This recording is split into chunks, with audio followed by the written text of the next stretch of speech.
Hello everybody, welcome back to the channel. My name is Ryan. Today I have a blind lined up. I don't know what these are. My wife has the key, but I do know the theme. So these were sent in by a Patreon member. A big shout out to Thrice. Appreciate you, brother, and your generosity. So this is all going to be Tokaji finished. If you don't know what Tokaji is, let me break it down for you. So Tokaji is a kind of wine that comes out of Hungary. Very sweet wine. It traditionally uses Hungarian oak, which is, local, which is Quercus petraea. And it is known for having lower tannins, so it's not as drying on the mouth in terms of mouthfeel, but it is known for being quite aromatic and having some really floral aromas to the oak itself. So anyways, a lot of people these days are doing Tokaji finished bourbon, and all I know is that this is a Tokaji theme. I don't know if these are bourbons, ryes, whatever. So I know kind of what to expect, or at least what I'm hoping to find in these whiskeys will be very aromatic and sweet grapey notes. So let's dive into it. I'll taste all three of these and then I'll decide the ranking, my favorite to least favorite, and then my wife will send me the key and I'll see what they were and we'll find out who's doing the best Tokaji finish these days per my palate. So take that with a grain of salt. Some of you guys don't trust my palate. I've been told this. Matt told me this. He's like, I don't trust your palate. I just watch for the entertainment. All right, let's get in here on the very first one. I'm getting something on the nose. I'm going to go ask my wife if she gets the same thing because she's in the next room over. There's a place near us called Latitude 42. They make an ice wine. If you're not familiar with ice wines, they're really popular in cold climate areas like Michigan, where I live. But they end up being really sweet, like honey and white grape juice. And that's kind of what I'm getting on the nose of this. Honey and white grape juice, very sweet. Makes me think of those ice wines. It's like when you pop open a fresh, you remember those little boxes of raisins when we were kids, our parents would send us snacks.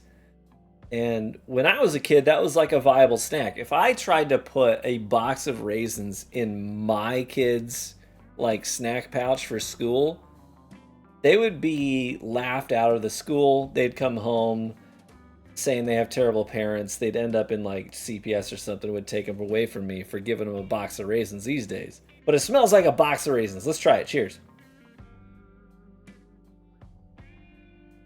Yeah, the ice wine note, very prevalent on the palate, as well as those raisin notes.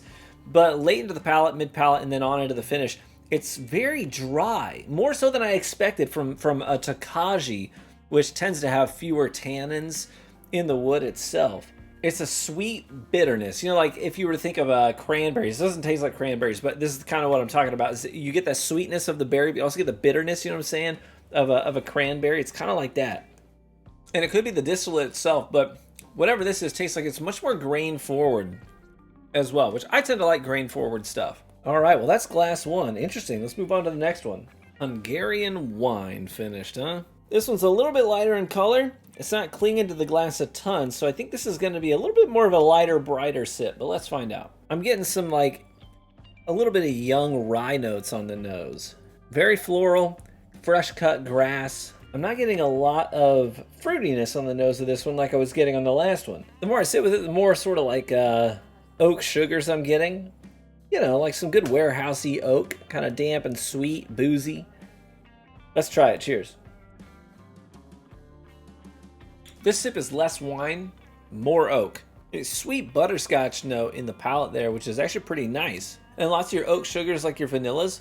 There's also this sort of like old-timey candy note. I think of maybe like Twizzlers and Red Vines, that kind of a candy sweetness to it as well. Doesn't have a ton of bite, not very dry either.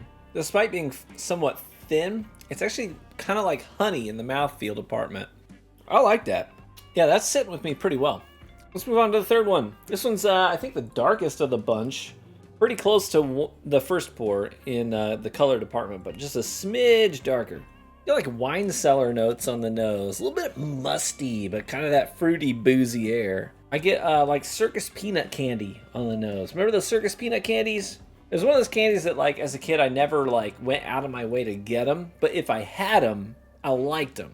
I also get this kind of like a carrot cake note on the nose. I think carrot cake is, like, super underappreciated. I don't think my wife likes carrot cake. Yuck. She says no. Is that what I said? She said yuck. Let me quote her properly. I like carrot cake. It's kind of giving me that same note. Sweet vegetal notes. A little bit of a pastry vibe going on, too. Let me dive into it. Cheers. I mean, I don't want to like make predictions or anything. This tastes to me like a lot of Penelope stuff. Lots of caramels and butterscotches. A little bit of a brulee thing going on there as well. But that carrot cake note is there. Sweet vegetable with a little bit of fruit sprinkled into it. Love a good carrot cake that has like raisins and bits of crushed up nuts in it. Like, come on. My wife would think that's an abomination. Show of hands in the comments. Who's team carrot cake?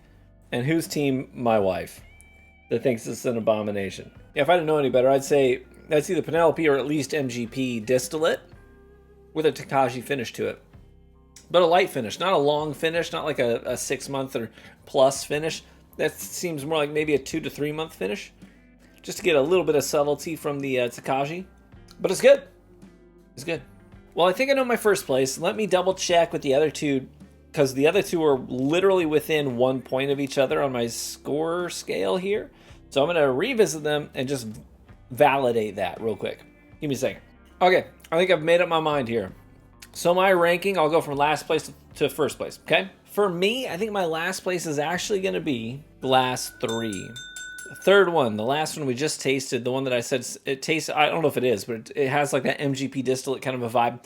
But it tastes more MGP distillate and less Tokaji. I wanted more Tokaji out of it, right? If you're going to do a Tokaji finish, if you're going to go through the effort to buy a used barrel of Hungarian wine made with Hungarian oak and finish your bourbon in it, then I want some of that barrel in it. Otherwise, just give me your standard bourbon.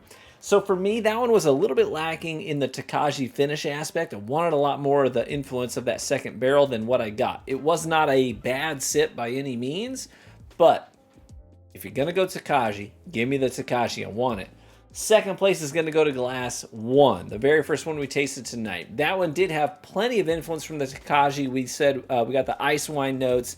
We got the a box of raisins, a little bit grain forward, and a sweet, bitter quality to it. Which means first place is going to go to glass 2. This one we said we got nice honey notes and lots of those oak sugars on the palate as well, which really lets that second barrel shine. It spent a lot of extra time in contact with oak as those tyloses are breaking down. It's creating the sugars inside of the oak and bringing them forward. And it's really in line with what we know about Tokaji, as it is an oak that is less astringent, less tannic, and more sweet and aromatic. And we were getting some of those floral components to it. So I thought that one did the best job of the three to really bring forward that Tokaji barrel. So for me, that one takes first place. Let's go ahead and check the key and see what these were. I'm looking this and I'm like, okay, I still got it, all right? Mr. Matt, who doesn't trust my palate. My last place was glass 3. It is Penelope, 8-year Tokaji finished rye, okay?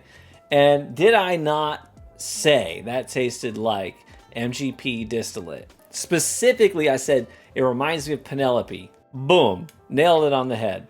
So Penelope, 8-year Tokaji finished rye, gonna take last place. Second place is gonna go to Saints Alley Tokaji finished rye. I'm not familiar with their Tokaji finish. Let me look that up real quick, because I'm not really familiar with Saints Alley's Tokaji. Comes in at 107 proof. It looks like whoever they buy their bottle from, the bottling is done by the same people that Iron Roots uses. It's the same bottle shape, stamps are in the same spots. Oh, I'm dumb. It's because Saints Alley is literally a product of Iron Root. Well, at least I recognize their branding, so good job on them for being consistent. That's funny. I didn't realize that. Saints Alley Nobleman Rye is a blend of straight rye whiskey showcasing a heft to the mid-palate and length to the rye finish, all courtesy of the Hungarian Tokaji, pronounced Tokai. Have I been saying it wrong this whole time? It's literally pronounced Tokai. So the like J is silent. It may as well not exist. It says we blend MGP 95.5 rye mash bill and our Iron Root Republic Distillery rye with a 60-40 split, giving it that extra maturation period before bottling at a natural flavor equilibrium point of 107 proof. Oh, I love a good natural flavor equilibrium point. It just sounds like they threw some words in a sentence. But it was still pretty good. I mean, I liked it. Yeah, I definitely did like it. I was not familiar with that bottle before now, so thank you thrice for opening my eyes to Iron Root's Saints Alley Nobleman Rye. That's a $70 pour, apparently. $70 pour, $70 bottle. Not a $70 pour. I lied. And last but not least, we have Barrel Craft Spirits R/Bourbon Private Release Tokaji Finished Rye. Let's see if I can find their post on that. I'm not actually seeing the post for this one. I see their Penelope Tokaji pick, Starlight Tokaji pick, but I don't see their Barrel Tokaji pick. Interesting. Either way, we do know that Barrel is very good at blending. It's kind of what they do, right? They're very good at it. And also, I'm willing to bet that even though this was the lightest, it was probably, I'm gonna guess, the highest proof. Because Barrel Craft Spirits, they don't proof down their stuff. There's only one exception to that rule as far as I know, and that's their foundation bottle, which is a great shelfer.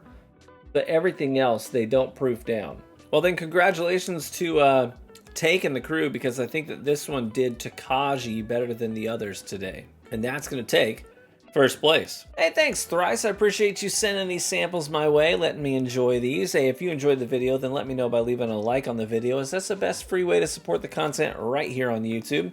And if this isn't your first time at the channel, it's like your second, maybe your third, maybe your 27th, I don't know. Hey, kick your shoes off, stay a while, hit that subscribe button. We'd love to see you around more often. And if you haven't already done so, check the links in the description for a link to our Discord, which is totally free to join. Introduce yourself, say hi.